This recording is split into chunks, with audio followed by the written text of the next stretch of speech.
Welcome to Basic Brewing Radio. I'm James Spencer, I'm Steve Wilkes. and this is our special holiday edition Brewing Nightmare show. Ho, ho, ho. Don't say that too much. We'll wind up like Don Imus. That's right. No, I'm not even going to go there. And we're sipping on a beer. This is a nice little holiday beer. Yeah, it's one that's been in my basement since May, and it's from Trevor in Dayton, Ohio. He says it's a Christmas ale that he calls Festivus Feats of Strength. It's a miracle. It's a Christmas miracle. It's a Festivus for the rest of us. He says it's an extract plus grain brew with spices. It's fairly malty and is best served cellar temp to get all the spice notes. It's a little cool now. It'll warm up as we talk. No, mine won't last that long. Yours might warm up. It's very nice. Yeah. Ooh. So happy holidays. Cheers. Yeah. Ooh, that is good. Mm-hmm. He says if he remembered, of course this is back in May. Well, He says if I remember when I get home, I'll put the recipe up on basicbrewing.com. So we'll have to see if Trevor remembered. mm-hmm. And I'll have to send him an email and let him know that he should listen to this show so that he knows that his beer is recognized as being good.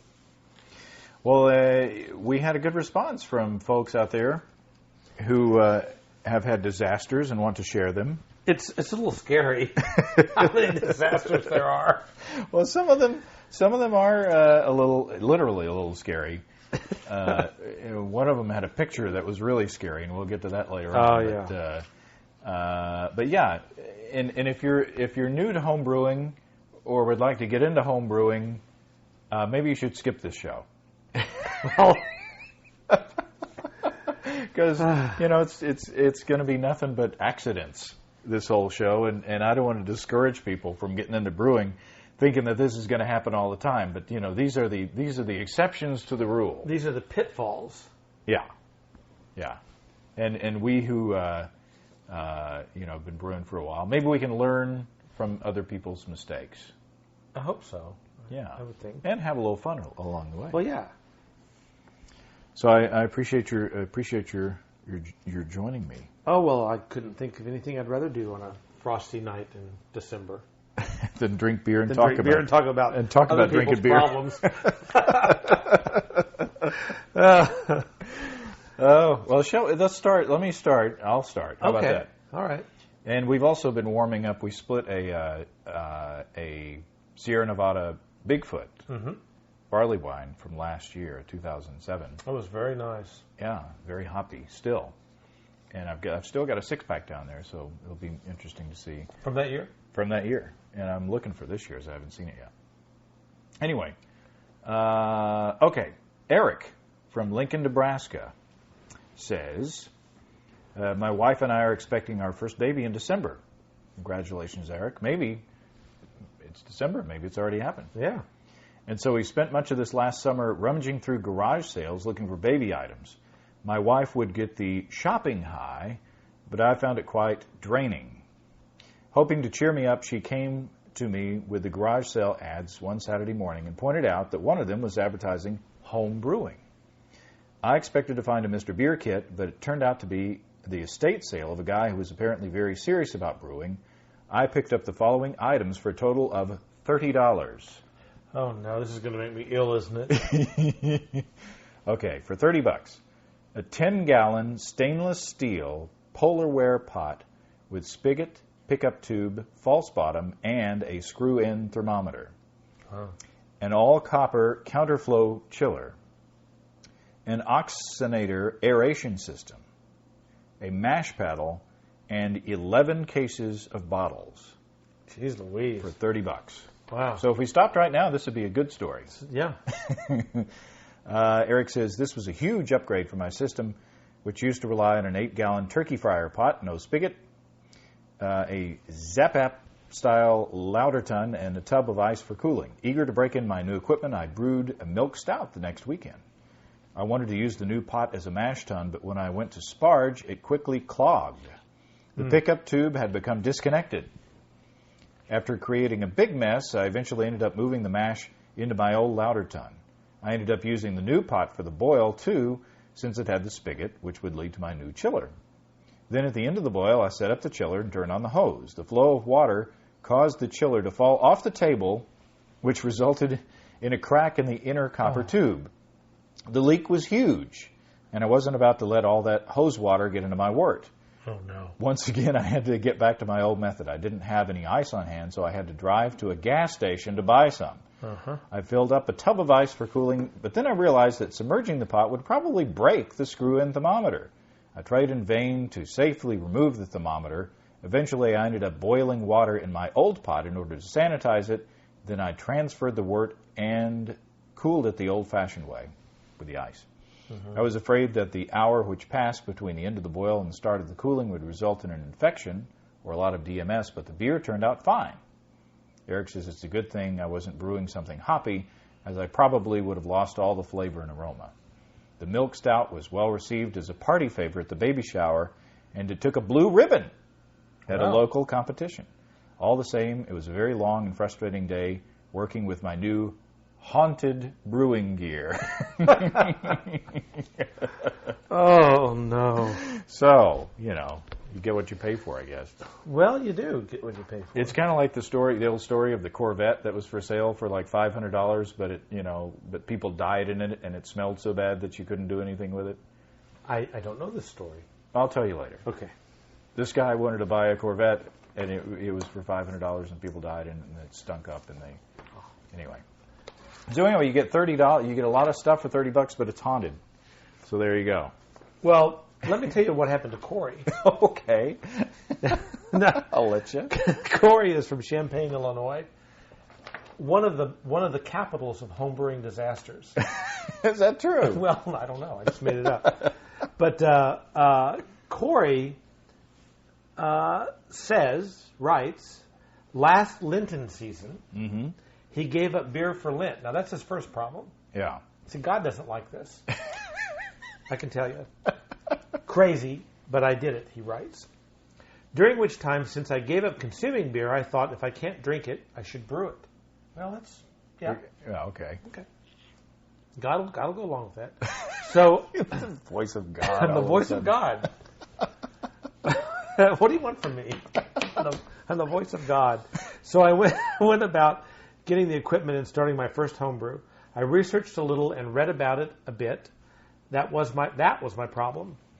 My first batch was designated Funk U Ale. Funk with an N. That's with an N. FCC. Funk U Ale. Because once my wife and friends tasted it, I told them the second drink was better, and this is what they said in response. They said, "Funk you? I'm not taking a second drink of that." That's some ale. But obviously, not so much the kid-friendly response, Corey writes. You'll be happy to know that I joined a local brew club, the name of which is Buzz, which stands for, and I'm going to try this, Okay. Boneyard Union of Zymergical Zealots. That's pretty close. It's good. I've learned a lot since then and have been improving on my brewing skills with partial mashes. Anyway, I thought I'd share this little tidbit with you. Well, there you go. Thank you, Corey. Funk you. Funk you, anyway. Maybe that's the next shirt. Well, that's where my degree is from. Funk you? Funk you.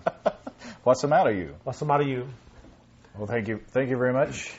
Thank you very much, Corey. And you see, sometimes it's good to make a mistake right off, and that way you got nowhere to go but up. Well, I've been saying that for 30 years. I got another letter from another Eric from Thief River Falls, Minnesota.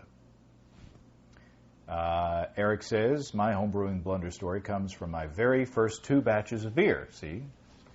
7 months ago, some coworkers of mine that had already been homebrewing for years got me into this great hobby. I ordered an equipment kit from Northern Brewer, who they also sell our DVDs, by the way, and at the same time ordered 2 extract ingredient kits, a Belgian wit and a dry Irish stout. Upon receiving the shipment, I removed both Y-yeast activator packets from the recipe kits and threw them in the fridge. A few weeks later, when I finally found the time to brew my first batch, I decided to brew the Belgian wit first. Several hours before I performed the boil, I randomly removed one of the Y yeast packs from the fridge and activated it, not realizing the yeasts were different strains intended to be used for a particular style of beer. Eric says everything went smoothly with the first batch of beer, the Belgian Wit, and it ended up tasting great. With a heightened sense of confidence, I decided to brew the dry Irish Stout a few weeks later. On brewing day, I removed the remaining Y yeast packet from the fridge and happened to notice it said Belgian Wit on the package. Uh-huh.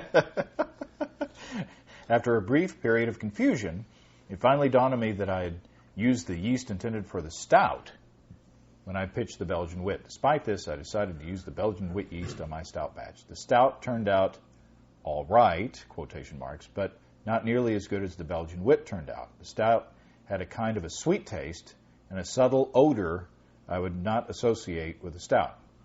But I bet that odor would go all right with the, with the Belgian Wit. Eric says, I am unsure if the wrong yeast strain contributed to these problems, but I will definitely be more careful in the future to use the intended yeast packet. So there you go. Yes, I'm sure it has something to do with the yeast packet. So Eric did a little experiment. They did. There, accidentally. And came out with something that was all right. All right, but not great. But not great. So there you go. Another lesson learned. Read your yeast packet. Yeah. So, from Keith, who lives north of our U.S. line. Oh. In Canada, British Columbia. Well, there you go. Keith writes that in our first house, we had a second kitchen in the basement. How lucky. Yeah, no kidding. I have a crawl space in the basement with a little bitty kitchen. It's just not very usable. It had a sink and small 4-burner gas stove that fit the brew pot perfectly, a fridge, and an IKEA-made pantry equipped with a heater and thermostat that made a great fermentation closet. It was a great place to brew, and I was whipping out 5-gallon batches. Yeah. Way to go, Keith. After one long brew day, I had just put a well-shaken carboy of fresh wort into the fermentation closet to join 2 other slowly bubbling carboys from previous batches. My partner, Marilyn, was watching from the kitchen doorway and asked, "Do you think that shelf will hold 3 carboys?" Now, is this what they call foreshadowing? This is foreshadowing.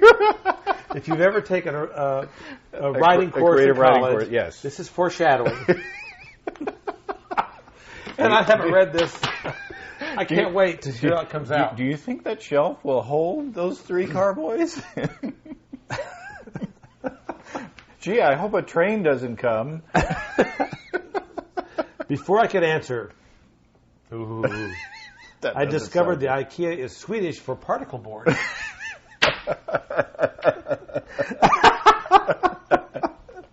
Okay, now I'm crying. And the shelf gave way, and all 3 carboys came crashing down the 3-foot drop to the floor. 1 carboy survived, but 2 shattered. I can't believe 1 made it. Oh, yeah. And 2 shattered, leaving me standing barefoot in 10 gallons of beer, surrounded by shards of glass. See, this is Dante's hell. This is the 8th level of hell. It's like Tantalus. Are you familiar with the story of Tantalus? No. Tantalus is the guy in the myth.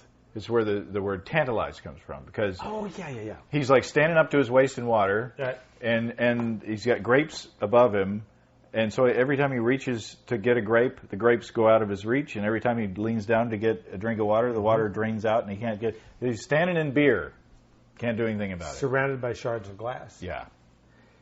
Keith writes, "I was in shock. I bet. I couldn't move as brain was trying to figure a way to rescue the beer." There's a word missing there. My brain, maybe. There is a word missing. No, I don't think so. It's just his writing style. Okay. As brain was trying to figure a way to rescue the beer, but at the same time, knowing it was impossible, I felt hopeless as Charlton Heston at the end of Planet of the Apes. Damn you. Damn you. You blew it all to hell. Marilyn, however, sprung into action and raced out into the garage to get the wet, dry shop back. A full 5 minutes passed, and I hadn't moved from the spot. What jolted me out of my state was watching Marilyn frantically vacuuming up the spilled beer from the kitchen floor and the shop vac behind her spraying beer foam out the top into the next room.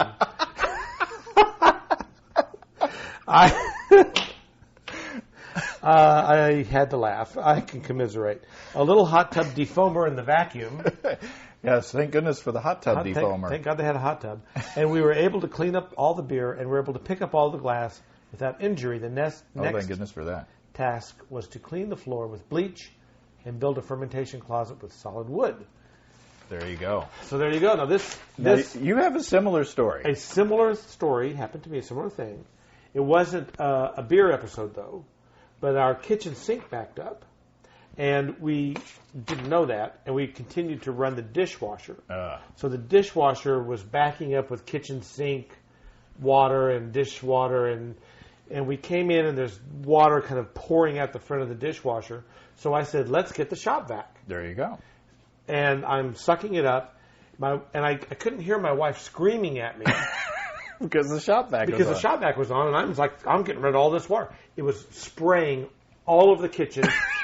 We have a great room house, so the ceilings are very high. It was literally spraying the ceilings about 10, 12 feet high. I thought my wife was going to die. And but she didn't. Thank God. So, Keith, I feel your pain. And I felt your pain. I can just see the shop vac spraying. Oh, I love shop vac stories. Is there anything better than a good shop vac story? Well, I don't know. We'll see.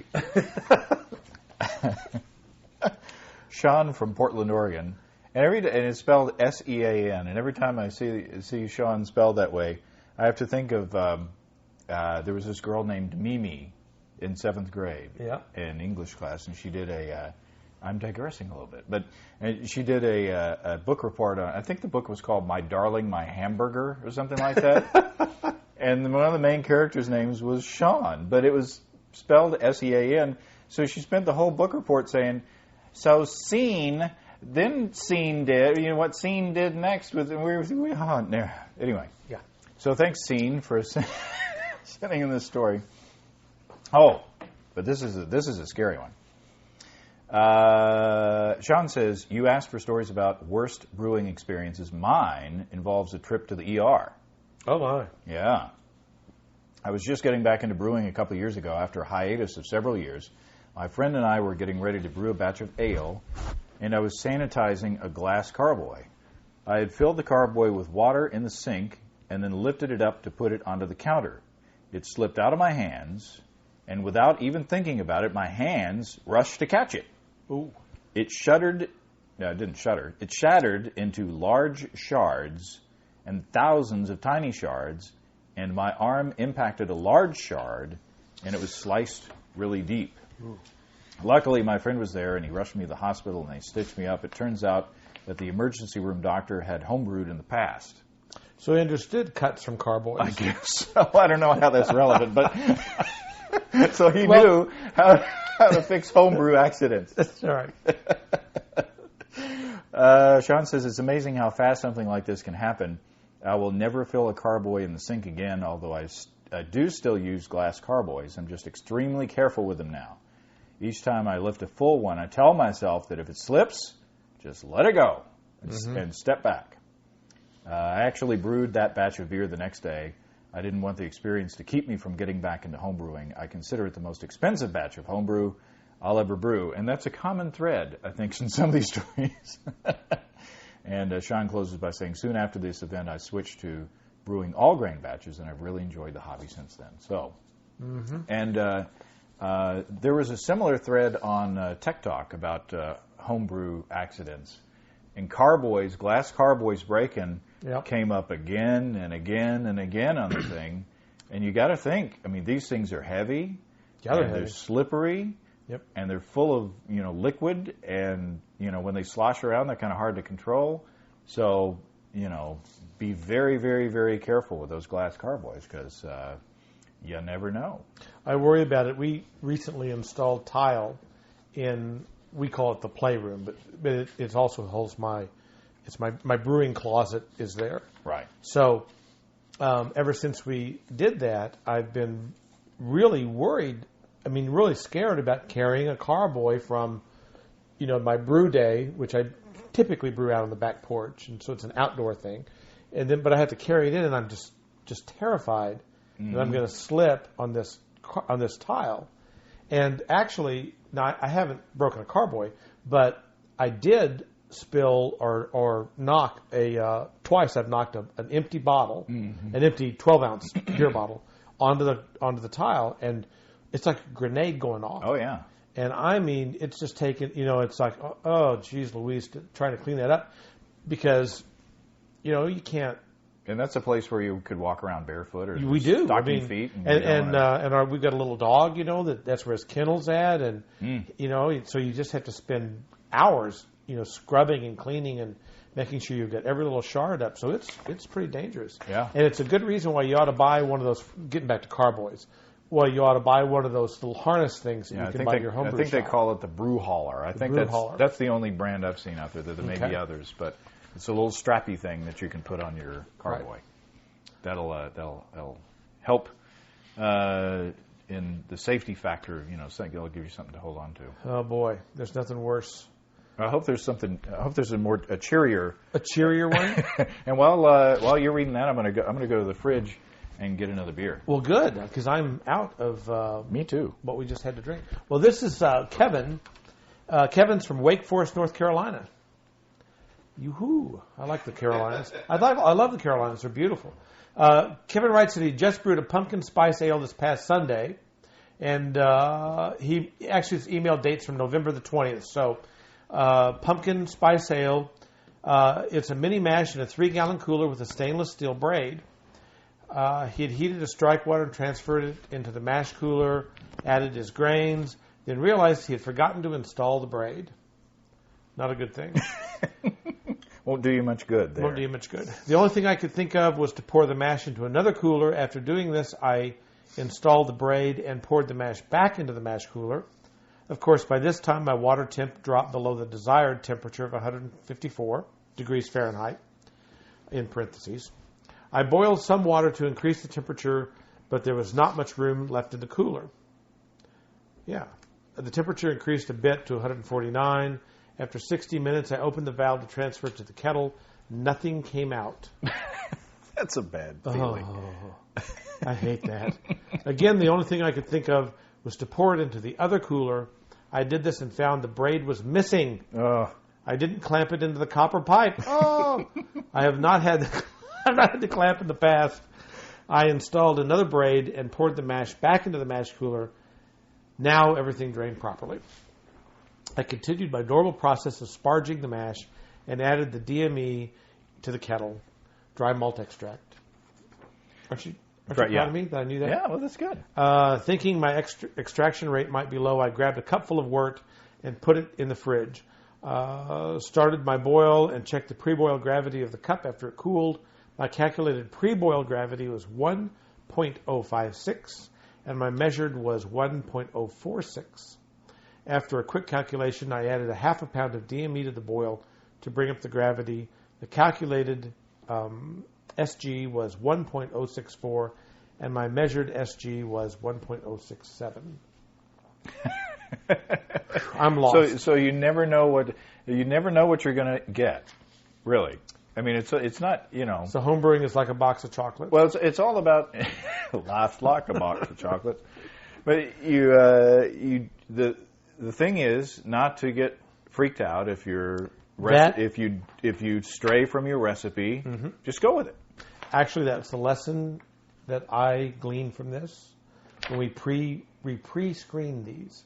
And I was reading. The screening process was simple, or was very difficult. If you sent one in, you get on the show. You get on the show. But when I was reading this before we went on the air, I thought to myself, this is one of those don't worry, have a homebrew things. So it was a nightmare, but I'm sure the beer is good. The beer is. He writes the beer is currently fermenting. Hopefully, I didn't have any HSA issues. Hot side aeration. There you go. And should know in a week or so. We'll let you know how it turns out. I think I heard from him. I think he said it was good. You know, I had a feeling it would be good. So, yeah. No, that reminds me of a stuck, back when I was first brewing all grain, I had one of those plastic false bottoms for my cylindrical cooler. And those things, if you don't install them right, they tend to float.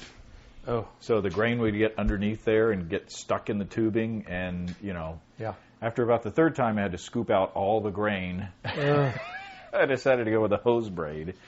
But, that makes for a long, frustrating brew day. Yep. That's how I made my old disaster. The brew I lovingly referred to as Old Disaster was a Stuck Sparge episode like that. But it turned out great. It was a great beer. It's one of the best I ever made. It was an Amarillo ale. I remember it very well. By the way, Don from St. Paul, Minnesota, sent us some beers. We are now working on I just poured the one called Holiday Cheer. Ooh. And it's kind of a dark brown. It's kind of a brown ale looking beer. Oh, it's nice.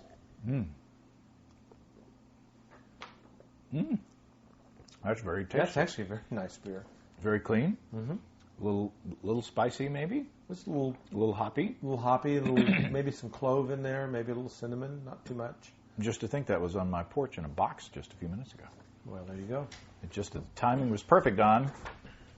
So you chilled this outdoors. Well, Mother Nature chilled it outdoors. But that's what I mean. Yeah. How organic of you. Something.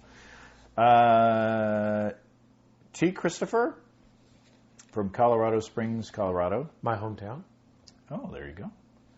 You asked for bad brewing stories. Here's mine. My roommate had a bag of leftover limes that he asked if we could ferment. Why not? I don't know. Why not, I thought. Yeah. You thought he was going to have a bag of something else. At least it wasn't a bag of leftover oysters. Let's ferment those and see what happens. Why not? I had grains and yeast left over from an earlier project which hadn't gotten brewed. I went down to the aquarium store on the corner to get some RO, reverse osmosis water, to brew with since it is already pure. I've been doing this for a year or so, and the owner knows me. This time he was so busy, so he just waved me to the water supply room, and I grabbed the hose that was there and filled up my bucket. I'm sure you can see where this is going. That's more foreshadowing there. Mm-hmm. Later that week, I returned to the store for another bucket of water for another batch. The aquarium store owner saw me fill my bucket and asked why I was using salt water for my beer. Well, it goes well with lime. Well, yeah. Just put some tequila in there. Interesting. The limes fermented fairly well and had an interesting flavor, but oh my God, it was salty. We didn't measure the specific gravity, so we don't know how it turned out, but we guessed it was a very low alcohol content. And it tastes kind of like fish. So. That can't be a good thing. Yeah. Good quality water. That's the lesson from that one. Oh, my goodness. Well, our friend Chad from Tuscumbia, Alabama. Tuscumbia? Tuscumbia. I've never heard of Tuscumbia. And I thought I've heard of every town in Alabama. Well, anyway, Tuscumbia, Alabama. Chad writes that on his first brew, he did a lot of research. He planned well. He read how to brew and listened to several different podcasts. He writes that he was using a turkey frying pot. Well, what else if you're in Alabama? You're going to have a turkey fry pot, right? Of course. Anywhere like Arkansas. South. It's like Arkansas. Yeah. Just don't burn down your deck. That's right.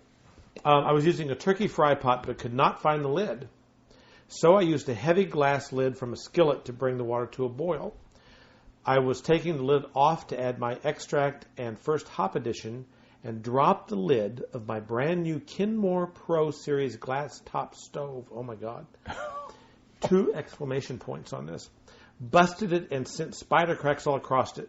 I was able to finish my brew. Needless to say, the wife was none too thrilled, considering she hates beer anyway. Oh. So after a $250 replacement top, this is going to be the most expensive beer I ever made. I call it my Stove Buster Red Ale. That's great. He's the one I heard back from that said that the beer turned out fine. Stovebuster Red. That's a great name of a beer. Yeah. And I can identify with that as well. You have another. Here's another. These are just handpicked to go along with your life. Well, you see, I was cooking a dinner for my wife, and I think it was like Valentine's Day or something. It was kind of special, and we were having lobster. And so I had these lobster shells left over, and I thought, well, I'm not going to waste these. I'm going to make lobster stock. There you go. To make a bisque or a soup of some kind later with. So I put these shells in a little stock pot, but too small, and put the water in, and it boiled over, and the water got underneath the cooktop of my glass top range, electric stove. Yeah, and it went underneath, fried the whole damn thing out. There were sparks. People were running, screaming off the streets. It was a huge mess, and it cost me right at $250. Well, there you go. So, and now there's a light that stays on, the little red light that always stays on your the stove. burner on the front left is always hot. It's not always hot, but the light's always there, and so we can threaten small children with that, just if we need to. My grandkids. Another helpful hint. Michael from Tunkanak. Oh, help. Let me try. Tunkanak. Oh, my goodness. Pennsylvania. Tunkanak, Pennsylvania. Yeah. All right. Well, there you go. We'll say that's what that is. Michael says, I made bread from beer yeast about a month ago. So did we. Yes, we did.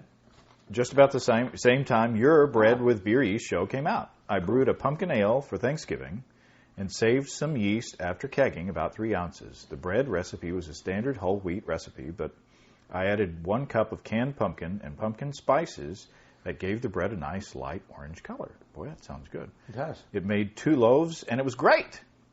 But here's the mistake I made. Sunday before Thanksgiving, my wife and I decided that since we host dinner for our families on Thanksgiving, that pumpkin bread would be a great addition to our annual pumpkin cheesecake and deep-fried turkey. See, they fried turkeys up in Pennsylvania, too. Oh, sure. So I got out the yeast I saved from whatever the last beer was. I made bread just as I had done previously, then decided to make a second batch so we wouldn't run out. But I had to use regular bread yeast for this batch, and I thought it would be interesting to try the two side by side.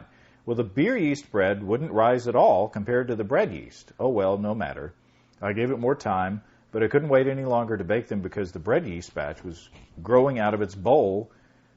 Baking proceeded without a hitch, filling the house with a great yeast and pumpkin aroma. The bread yeast loaves looked more Norman Rockwell. So, quote unquote, so we cut into a beer yeast loaf, hot right out of the oven. So with a stick of butter and a knife, anxiously waiting, we ate our bread with a funny look on our faces. You know the one, just like after you drink spoiled milk. Ooh. Well... Oh, I know where this is going. My wife pipes up and proclaims, "Oh, there's something in there I don't like." Hops. Before she spoke, I knew what it was. Hops. The bread with the beer yeast was as bitter as an IPA. Turns out the yeast I saved was from a Russian Imperial Stout. Yet another lesson learned. We are all thankful this Thanksgiving that I made the other loaves with bread yeast. I won't give up, though, says Michael, but I'll only save yeast from low-hopped beer right now. So there you go. We've had questions about, can you can you reuse your yeast from a batch of beer to make bread? Mm-hmm. And you sure can. Just you might want to choose the beer wisely, or do a little yeast wash in there to get the hoppy taste out. Now, refresh my memory on this beer. This is a really nice beer. You don't have it handy? If Don sent me the details, I can't find it. Mm.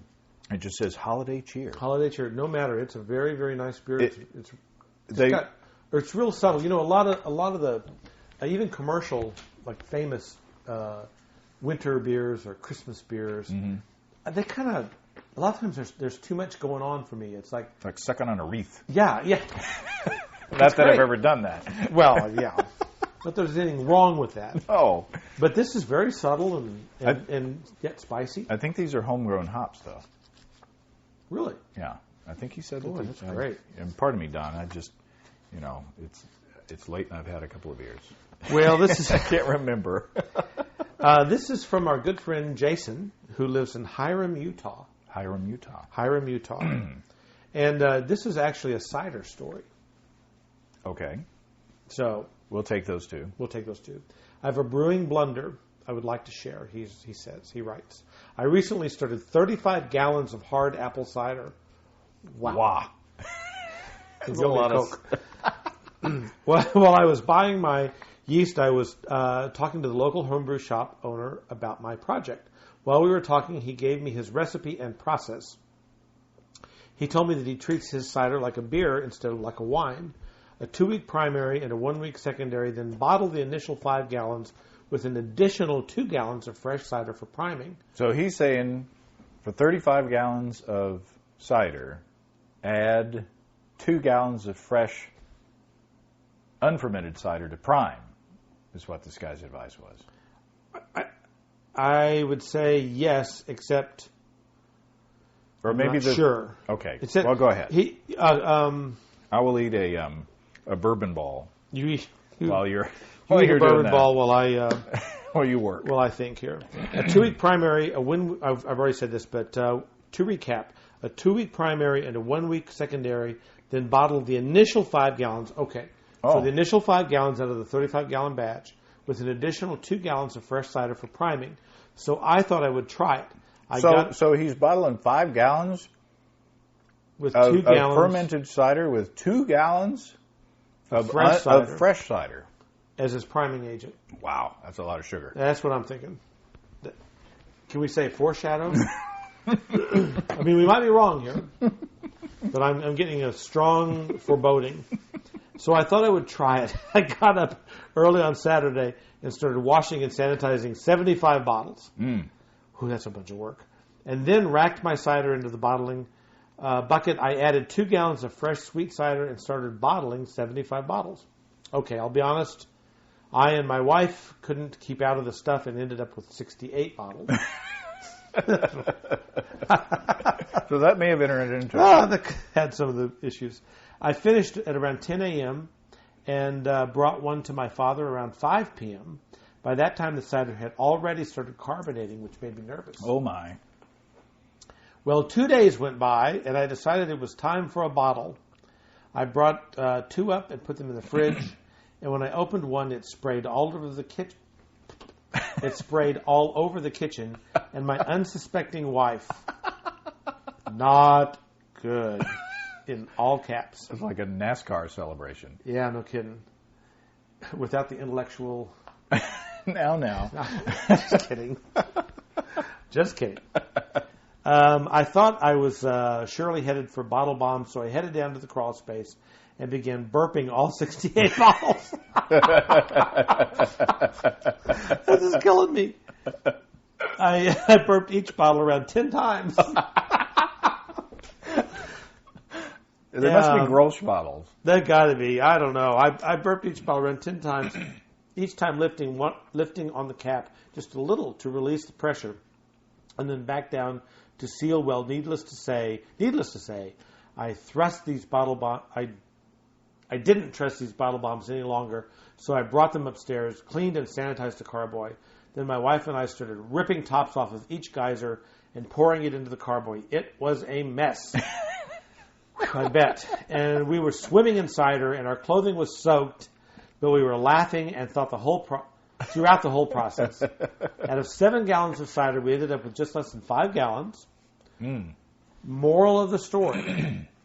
Sometimes it's best to let things go to dryness before you put the cap on. Oh, yeah. Well, there you go. There you go.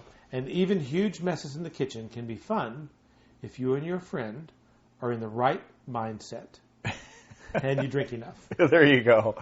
P.S. The cider is happily fermenting in the crawl space. Once again, no more risk of detonation. It's a great story. It sounds like a Woody Allen film. It's good. Well, it's good to have an understanding, significant other. You're not kidding. Can you imagine cider spraying everywhere? No. Every time they open up. Well, I can imagine it, but it would probably cost me about $35,000 because that's what it would take to remodel the kitchen.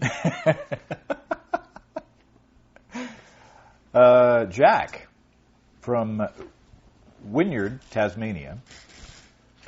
Good day, mate. He says pronounced Tasmania. Oh, oh, he changed the S for a Z. I was like, that's not much help to spell it the same way as it's. No, okay.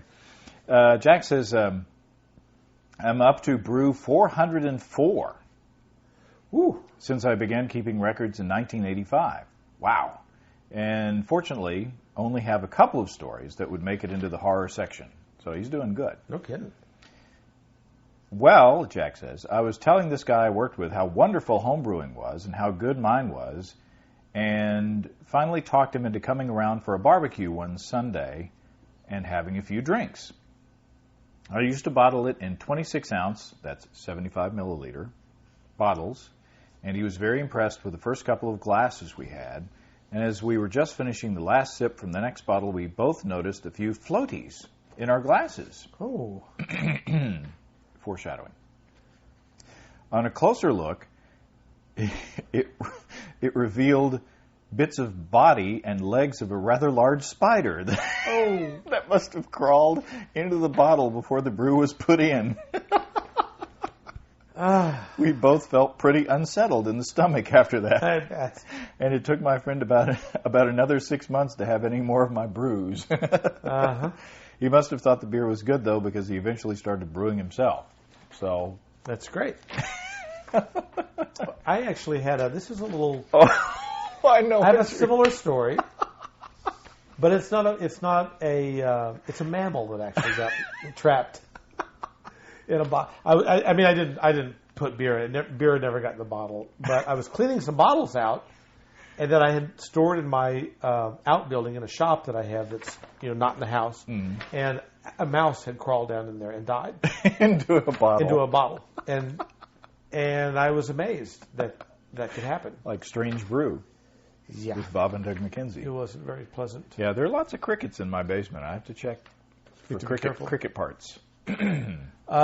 Justin from Portland, Oregon, a place where they brew a lot of good beer. Portland, Oregon, they do. You've been there. Here's a nightmare question for you. Oh, a question.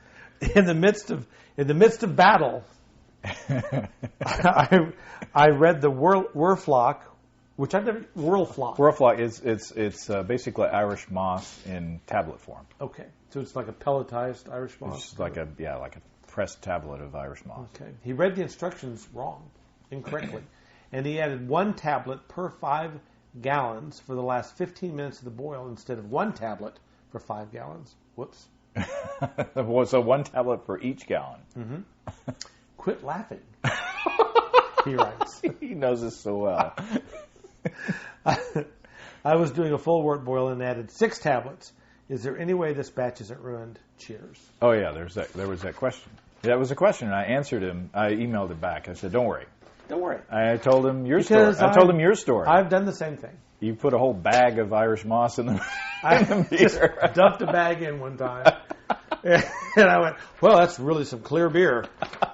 And there's a lot of stuff at the bottom. Thank goodness thank goodness the Irish moss comes in small bags. No kidding. I suppose it's a 1 ounce bag. I never even.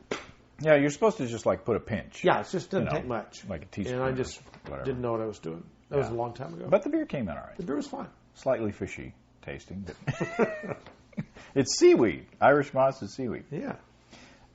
David from Savannah, Georgia says, so I thought I'd send one of my disaster stories. I'm sure you have plenty of dropped carboys, etc.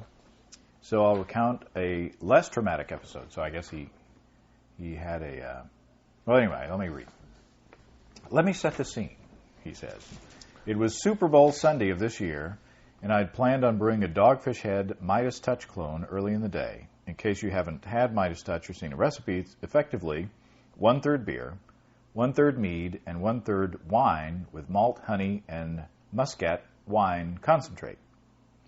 Things came up as you're watching the Super Bowl, And so I didn't get started until late. The game came on during the boil, so I was running back and forth between the game and the brew pot outside.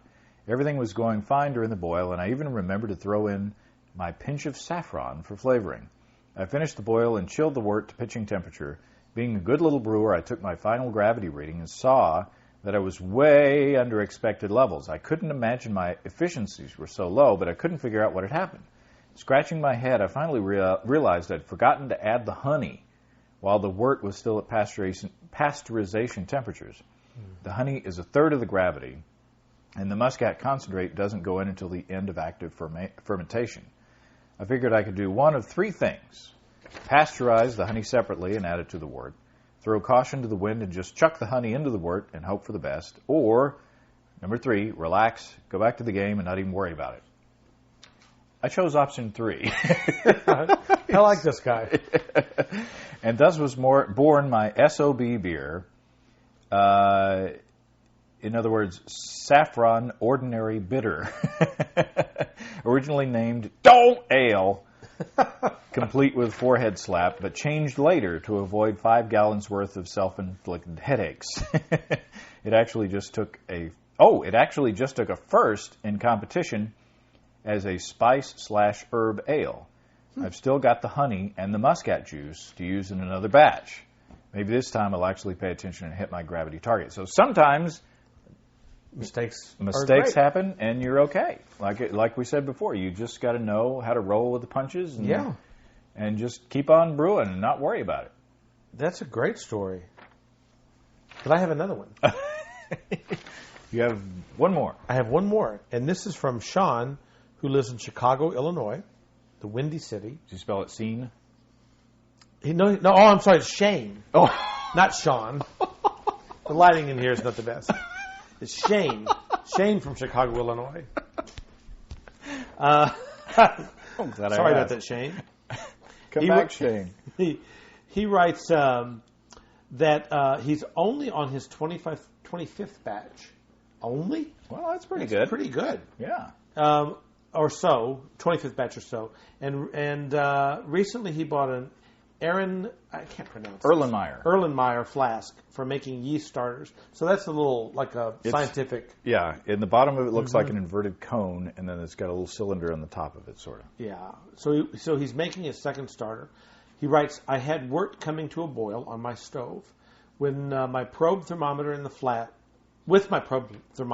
thermometer in the flask, I could see that the temp was around 220 degrees Fahrenheit, but it wasn't boiling. I thought I'd give it a good stir to get the boil going. Since my big stir spoon was too big to get into the flask, I had the smart idea to give it a little shake. Uh-oh. Yeah. I put on my silicone heat mitt that covers the fingers and picked up the flask and gave it a swirl. Ouch. In big, big letters. Ouch, it indeed. started bubbling all right. There should be an exclamation point there. Exclamation point. Up and out of the flask and all over my hand. Oh, my God. My fingers were saved by the silicone mitt, but the back of my hand was well poached.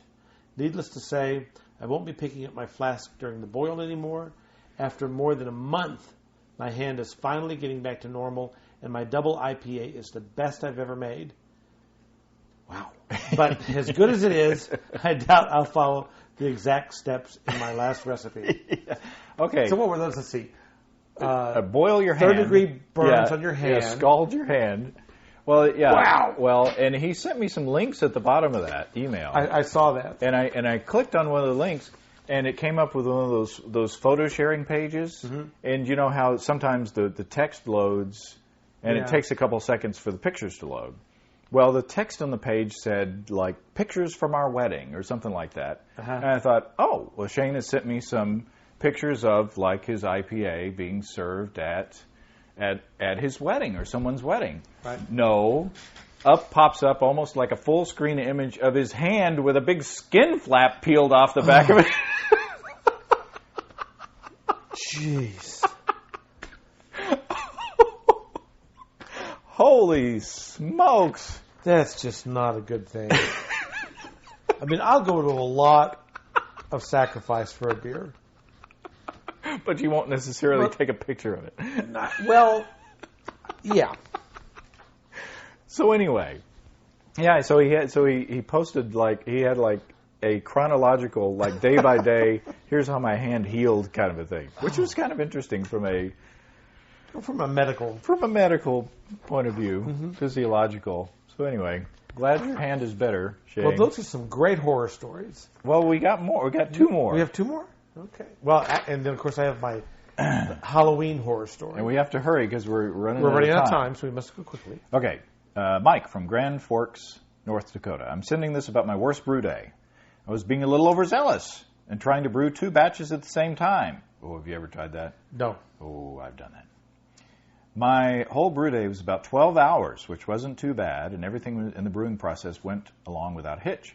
I just pitched my yeast and was going to take the carboy 10 feet, foreshadowing, to this Four Seasons room we have to ferment. It was in the middle of winter in Grand Forks, not even thinking about the fact that the wort was warmer than the outside 10 below temperature. Uh-huh. I went out to put it in the Four Seasons room. I took about 2 steps outside, and I hear this loud pop. And I realized that my carboy was cracking along the bottom. So I started to set it down because my wort was leaking out all over the place. Just before I set it down, the bottom fell off. And I had 5 gallons of beer gushing all over the snow and the deck. I almost cried. Yeah. Needless to say, the other batch went to a different spot to ferment and turned out fine. I did have a beer ice rink in on the deck for the rest of the winter up there in Grand Forks, North Dakota. Wow, that's a very interesting story. Yeah, so you got warm glass, especially thick glass, doesn't react to those temperature changes. I mean, the reason that the glass in the carafe in a coffee pot is so thin is because thin glass can handle those temperature changes better than the thick glass of carboy. Mm-hmm. So remember that. Okay, one more real quick. Got about 8 minutes left. And this save this for last because this is like a triple whammy. No. Stephen from Auburn Brew Club in Auburn, Alabama, said, I heard you mention on the past 4 podcasts that you need more brew catastrophes. Not like I was begging or anything. So we unintentionally decided to help you out this past weekend. I've been brewing for about 9 years, and I saw things this past Saturday that just totally made me cringe. The Auburn Brew Club is newly formed, August of this year. Congratulations, guys. And we decided to have our first big brew day. We totaled over 65 gallons at last count on the morning of Saturday, the 8th of December. Everything was set up, burners were going, and about 6 hours into the event, the problems started arising. The host, Scott, was borrowing a counterflow chiller, and for some reason the garden hose came undone from the attachment and couldn't be pulled back on. Luckily, we had Mike, a welder machinist on the site, who had tools to reattach the hose. Unfortunately, the fix didn't work correctly, and since Scott was cooling his wort into a better bottle, the second problem occurred. So we've heard problems with carboys now. Mm-hmm. A better bottle implosion happened. There was much profanity at this point, and Scott wondered if the beer gods somehow did not like him anymore. He expected the wort to be cool coming out of the counterflow chiller. However, it was still boiling. Wow. And the heat shrunk the better bottle to 1/4 of its original size, basically turning it into a clear, wrinkly pumpkin. Meanwhile, others were drinking beer out of a chest milk fridge filled with about 8 corny kegs of homebrew, 1 Sankey keg of homebrewed German alt. The faucet on the alt was opened up when the door closed at one point, dumping out 8 gallons of freshly brewed beer along with emptying a 10-pound tank of CO2. This was Mike's beer, so while he was helping Scott, his homebrew was emptying out in the bottom of his fridge. The end result is we are now voting on the Big Brew Catastrophe Award, and so far it appears the trophy will be the shrunken better bottle, and it will probably go to Mike for losing all that beer. Oh, my goodness. So there you go. Can you tell your Halloween story in like 5 minutes? Oh, I can tell it in 30 seconds. Okay. So it's my wife is out of town, and she's got to. She's out of town at a conference, and I've got to take Chase, my son, trick or treating. Mm-hmm. But I'm determined I'm going to brew some beer, and so I go through this brew day, And everything is perfect. I mean, I hit every mark. I mean, everything was exactly the water temperatures, the amount of wort I needed, and all that just was perfect. And so I needed to feed him dinner. So I thought, well, I'll put the wort in to cool, and I used an immersion chiller. And I thought, well, I'll put the immersion chiller in and I'll let it do its thing. And we'll go up and get a sandwich at the little pizza shop down the street from us. By the time I get back, 45 minutes or so later, it'll be cool and I'll pitch. Then we'll go trick-or-treating. So I get home. It's dark by now. And I look at the brew pot with the immersion chiller in it, and it is overflowing. Oh. And what I did not know was that the immersion chiller, where the copper and the plastic tubing come together at the entrance to it, had a small leak. A little clamp leak. Like a drip a second. Very small. But it ran right down the tubing, right into the brew pot. And I ruined a large batch of beer. And I was really angry about it because I'd worked very hard to make this happen, to get his costume together, to, I was multitasking. Right. So then the next day, not willing to admit defeat, I went back to my local homebrew shop, home brewery. I bought the same ingredients. I brewed again that night, and I had played. I'm a musician, and I played that night. I got off work at midnight. I started brewing at midnight. I brewed all night long, and somehow or another left too much sanitizer, I think, in the fermentation carboy. And when I tasted the initially fermented beer, it tasted like soap. And I don't think it was soap. I think it was my sanitizer. Right. I think I really, really thought hard about this. What did I do wrong? And I think I just didn't rinse something right. And so I ruined 2 batches of beers in 2 days. And the lesson here, of course, is don't try to do too damn much in one day. There you go. So those are my 2 horror stories, and they happened within 48 hours of each other. On Halloween. On Halloween. So next year we should do the horror stories on Halloween. Yes, we should. Okay. Thank you, Steve, very much. Thank you, James, for helping out, and thanks to Trevor, and thanks to Don for the beers. We're going to drink more beers after this. Yes, we are. And thanks to you for listening, and thank you for the. Is there going to be another show before the end? I can't look at the calendar. I don't know. I don't have a calendar. Is this the last show of? This might be of the year. Well, so thanks to everybody for your support during 2007, unless there's another one. Unless there's another one. But anyway, even if there is another one, thanks for your support. And we really look forward to our friends sending us more beers in 2008. Boy, that wasn't very. You're just a smooth guy. I am. Steve Wilkes. All right. Well, thanks everybody. If you go to our site and go to basicbrewing.com for our information on all the stuff that I always say at the end of the show every time. Oh, and I got to say the Amazon things for this week: modern hydronic heating for residential and light commercial buildings, 2E, and Lamaze Spin and Explore Garden Gym. Those are the 2 Amazon. What does that mean? I don't know. But thanks everybody for all your support. Yep. And thanks for listening. Thanks for your stories, everybody. And we'll see you next time. Happy brewing, everybody. Happy brewing.